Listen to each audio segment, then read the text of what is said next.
La région de Koursk, symbole d'une résistance héroïque pendant la Seconde Guerre mondiale, est aujourd'hui au cœur des enjeux stratégiques russes. Dans cet entretien exclusif, Vladimir Poutine détaille les défis majeurs: reconstruction, soutien aux populations déplacées et préservation de la mémoire historique. Mais au-delà des annonces, c'est un véritable message politique qui se profile. La Russie affirme sa souveraineté face aux pressions occidentales. Alors que le conflit en Ukraine redessine les équilibres mondiaux, cette interview dévoile la vision du Kremlin et ses décisions pour l'avenir. Quelles sont les prochaines étapes? Quelle réponse Moscou adresse-t-il au reste du monde? Regardez bien jusqu'au bout et partagez vos avis en commentaire. C'est parti! Le fait de tenir compte de leurs soucis, de leurs problèmes et des choses auxquelles ils sont confrontés, c'est le plus important, c'est la résolution, la solution à des questions extrêmement difficiles. Nous allons donc commencer et ensuite j'examinerai les documents que vous avez préparés et les questions liées au plan actuel, ainsi que l'avenir, qui est très important. Oui, bonjour Monsieur le Président. Oui, effectivement, il y a des problèmes. Et avec les collègues, nous faisons de notre mieux pour avoir un dialogue le plus ouvert possible, pour déterminer quels sont les problèmes qui se posent, quelles sont les initiatives que nous pouvons prendre et que sont devenues les initiatives et nous soulevons l'ensemble des questions qui se posent lors de nos réunions. Je rencontre la population de manière assez fréquente. Beaucoup de questions ont été couchées sur le papier.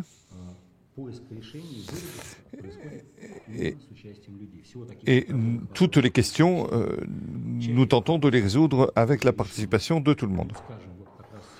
Alors, nous en avons résolu un certain nombre. La Douma a adopté un projet de loi aujourd'hui même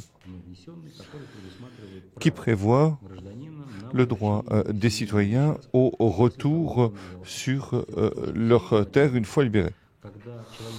Lorsqu'une personne peut présenter un certificat, eh bien l'État le prend en compte et il l'indemnise si nécessaire. Nous ne pouvons pas changer les normes fédérales, mais nous pouvons redonner les terrains aux personnes pour que les personnes puissent vivre, notamment les personnes qui ont des besoins individuels ou autres. Donc, ce certificat, si la personne donc avait son logement enregistré, si elle est enregistrée sur ce logement, eh bien, elle reçoit à nouveau ce logement gratuitement. Ensuite, il y a des questions que nous cherchons à résoudre. L'une des questions les plus fréquemment posées, c'est l'indemnisation des dépenses liées à l'immobilier. Il y a donc 190 000 personnes ont reçu 150 000 roubles. C'est un soutien important. Je veux remercier les collègues du gouvernement de la Russie pour l'incroyable attention dont ils ont fait preuve. Mais ces 150 000 roubles que les personnes ont reçus il y a quelques mois ont été déjà utilisés. Et se pose ici les questions de savoir si les certificats qui garantissent ces logements, les certificats doivent donner la possibilité aux personnes de trouver un logement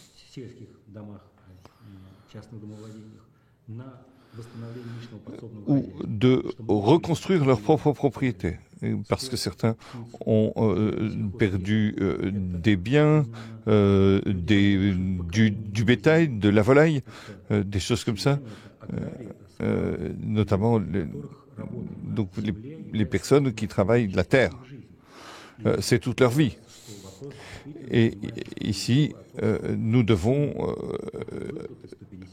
donc cette somme de 150 000 roubles doit être augmentée, ça me semblerait juste, pour que les personnes puissent reconstruire leur logement, pour qu'ils puissent reconstruire leur propriété, qu'il s'agisse du bétail, de la volaille ou du matériel.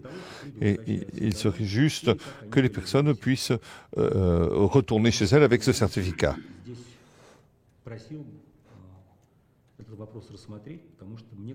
Donc je vous demande d'examiner cette question parce que ce serait que justice.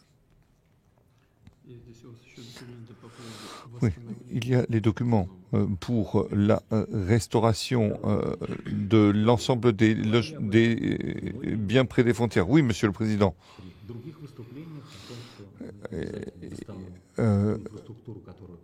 Il s'agit de reconstruire l'infrastructure qui a été détruite. Les personnes attendent beaucoup cela. Nous comprenons bien les raisons pour lesquelles bien, il y a eu des combats et la région de Koursk a été libérée de façon héroïque, mais nous n'avons pas encore libéré physiquement l'ensemble du territoire. Donc il faut tenir compte de l'ampleur et de la gravité des défis à relever. Il s'agit de prendre des décisions quant à la restauration de l'infrastructure le long de la frontière. Tout ceci parallèlement aux solutions trouvées pour permettre aux personnes de recevoir des moyens pour pouvoir renouveler leur logement et tout ceci doit permettre non seulement aux gens de revenir, mais également de reconstruire les villes et bien sûr beaucoup veulent vivre sur leur terre. Et donc ils veulent revenir sur leur terre. Je vous demanderai donc cette possibilité de prendre une décision sur la restauration du développement économique le long de la frontière. Avec le seul budget régional, ce n'est pas possible, mais nous essayons de travailler dans ce domaine. Monsieur Feinstein, la première question que vous avez abordée, c'est le retour, la restitution des terrains par certificat, c'est ça? Alors, donc ça c'est aujourd'hui, hein, c'est ce qui a été décidé aujourd'hui à la Douma. Il y a une décision selon laquelle, oui, cette résolution a été soutenue parce qu'il a fait une consolidation des forces politiques. Nous avons proposé des mécanismes par lesquels le citoyen, avec ces moyens, va pouvoir recevoir, pas tout de suite, sa propriété, mais d'abord une partie, au bout de 6 ans, il va tout recevoir. Pourquoi nous disons cela? Bien parce que les députés ont voté à l'unanimité. Oui, je comprends la logique. Parce que les solutions ne sont pas simples. Oui, bien sûr, surtout que si vous soutenez une démarche de restauration le long de la frontière de ces infrastructures, eh bien, tout ceci sera organique. C'est l'État qui va nous tout reconstruire, ce qui a été détruit par l'ennemi, que ce soit les infrastructures routières, etc. Je comprends la logique, dit le président, mais elle correspond à la loi. Cependant, la situation est inhabituelle. Et je pense qu'il serait possible de rendre aux personnes leur propriété foncière, mais la logique, je le répète, est une logique législative, on la comprend, mais il s'agit de la conditionner de manière de manière à ce que ces terrains puissent être utilisés.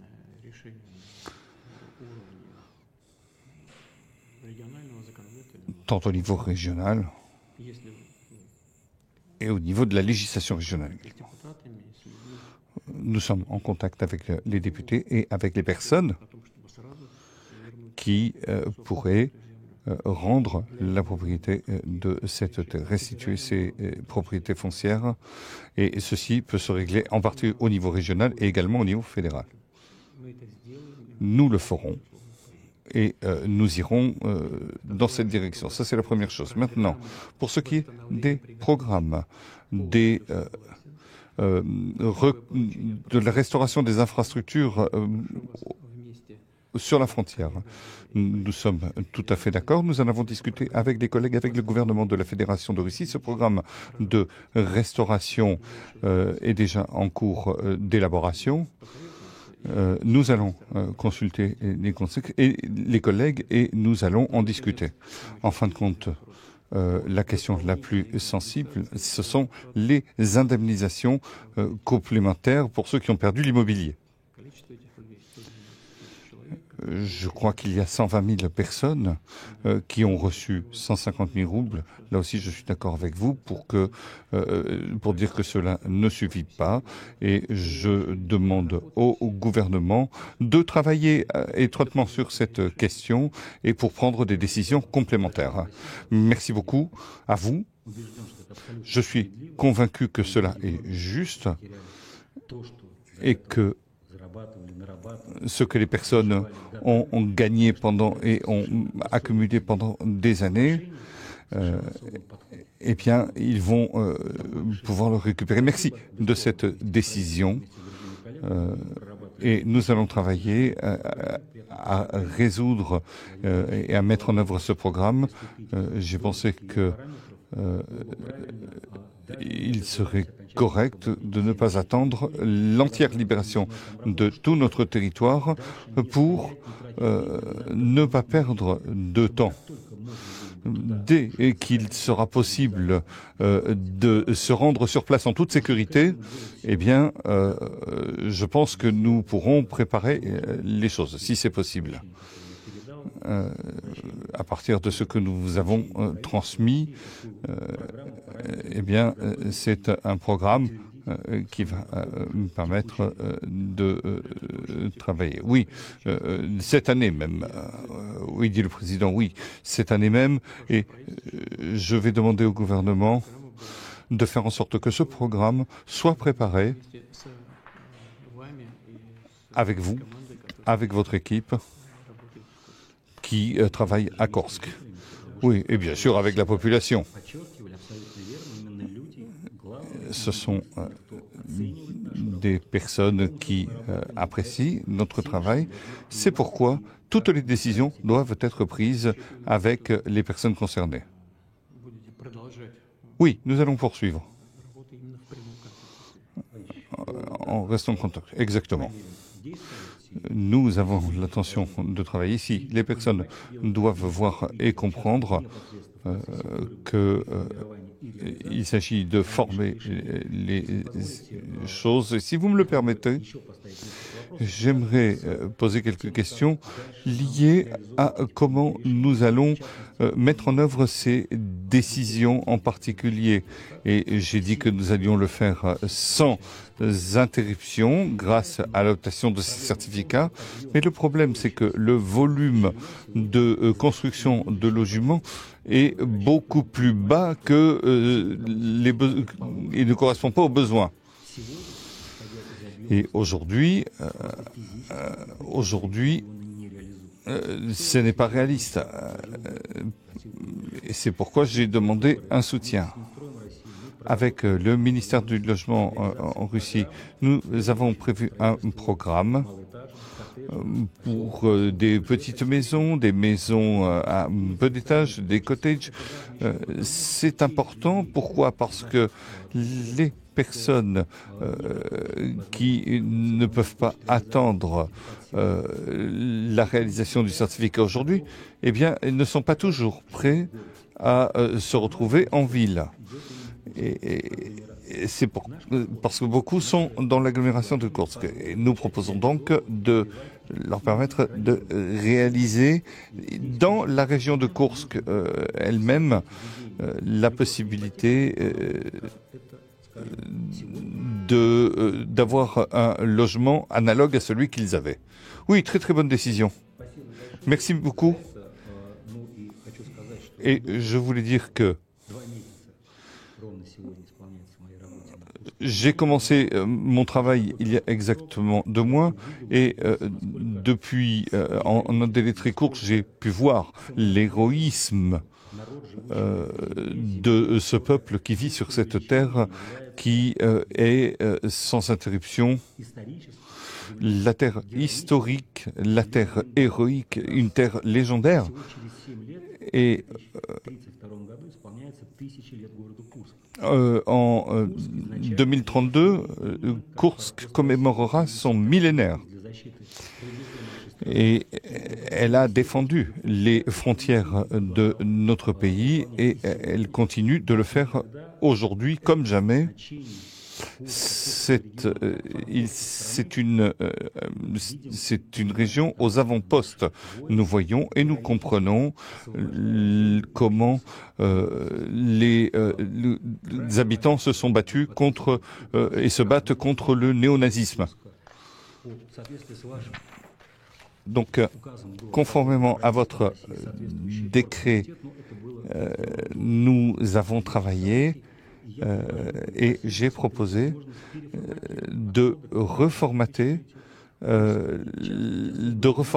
la commémoration de l'anniversaire de Kursk pour s'appuyer sur la forteresse de Kursk comme le cœur même de la région qui s'est battue il y a 80 ans et je ne doute pas que ce sera la même chose aujourd'hui. Mais déjà au XVIIe siècle, lors des temps troublés, eh bien, c'est dans cette forteresse historique sur les berges de la Tourska que c'est ce que les habitants se sont battus. C'est le cœur de la ville. Et en conclusion, j'aimerais faire remarquer les monuments culturels, donc la cathédrale, en la mémoire de la défense de Kursk en 1690. Il s'agit de gens qui ont défendu la ville et tout ceci, ils ont construit une église ainsi qu'un monastère en l'honneur de la Vierge. Et il y a des vestiges et c'est ce qui s'est passé donc dans la deuxième moitié du XVIIe siècle, ce qui n'était pas très possible. Et donc, je pense que la forteresse de Kursk, c'est ce qui caractérise la terre de la région de Kursk et de la population, parce que cette forteresse a défendu notre terre Je voudrais vous demander le gouvernement de la Fédération de Russie de reformater les préparatifs aux célébrations de la Grande Victoire. Il faut également se concentrer sur la reconstruction de la vieille ville. Là, il faut créer un complexe de formation et là sont des sites culturels qui sont très importants. C'est le musée de la région de Koursk qui se trouve là. Il y a beaucoup d'objets historiques. Il y a des cathédrales qui sont très importantes. Ces cathédrales ont été créées il y a 200 ans pour commémorer la victoire dans la guerre de 1812. Et donc, Monsieur le Président, je pense que c'est très important aujourd'hui parce que la guerre va se terminer. On va détruire l'ennemi, on va restaurer nos terres, les gens vont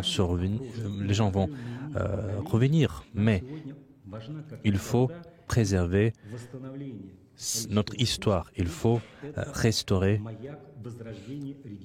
la ville de Koursk historique. Et cela va être très important. Oui, nous allons le faire, nous allons reformater un peu les préparatifs. Je vais en parler au gouvernement. C'est monsieur Tchernichenko qui supervise cette travaux. Oui, bien sûr. Oui, d'accord, je vais en parler. Et, Monsieur le Président, je voudrais vous remercier pour vos décisions et je pense que ces décisions seront saluées par la population de la région de Koursk et ces décisions, je pense, vont avoir des conséquences historiques. Toute la Russie a aidé beaucoup la région de Koursk, je le vois, et nos combattants se battent aujourd'hui dans la région de Koursk. Ils représentent différentes souches de la société et je voudrais vous transmettre les demandes de nos combattants. Ce sont les combattants qui se battent avec courage. Donc ils m'ont demandé de vous demander de nommer la 155e brigade de la marine, la brigade de Koursk. Oui, ce sont les militaires qui se battent avec courage. Ils sont sur la ligne de front. Il y a aussi les marines de la flotte de la mer Noire. Il y a la 76e division. Et donc, il y a beaucoup d'unités qui se battent et je vais récompenser toutes ces unités. En ce qui concerne votre demande, bien sûr, nous allons le faire et leur demande sera respectée. Monsieur le Président, merci pour toute votre attention, merci pour votre soutien que les habitants de la région de Koursk reçoivent aujourd'hui et je suis convaincu que toutes les traditions historiques, c'est-à-dire le courage et la vaillance, je pense que toutes ces traditions seront préservées et les habitants de la région de Koursk, si on me permettrait, dans les documents historiques du IIe siècle, on disait que les habitants de la région de Koursk étaient des militaires très courageux. Donc, toutes les régions de la Fédération de Russie apprécient tout ce que font les militaires dans la région de Koursk. Et je pense que nous devons faire en sorte que la région de Koursk devienne une fois de plus prospère.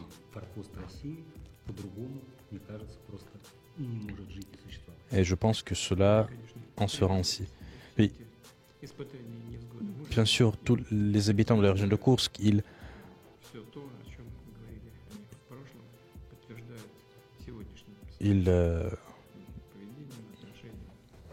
confirment tout ce qui a été dit dans ces documents historiques. Je le vois par tout ce qui se passe dans la région de Koursk, nous le voyons. Nous voyons comment les habitants de la région de Koursk passent par ces épreuves. Et je pense, comme nous en avons déjà parlé. Je pense que toutes les questions que nous avons évoquées aujourd'hui, et surtout toutes les questions qui sont évoquées lors de la restauration de nos terres, toutes ces questions seront analysées. J'espère que vous allez travailler avec la population qui vit sur ces terres, et je pense que ces questions seront résolues en collaboration avec la population. Mais les pas que vous avez effectués, déjà, ce sont de très bons pas. Vous avez pris de bonnes mesures et j'espère que vous allez travailler de même. Merci, Monsieur le Président. Je vais travailler et je vais faire tout pour que les habitants de la région de Koursk vont apprécier les mesures que je vais faire. Résumé de l'entretien avec Vladimir Poutine. Dans cette interview, plusieurs sujets majeurs ont été abordés.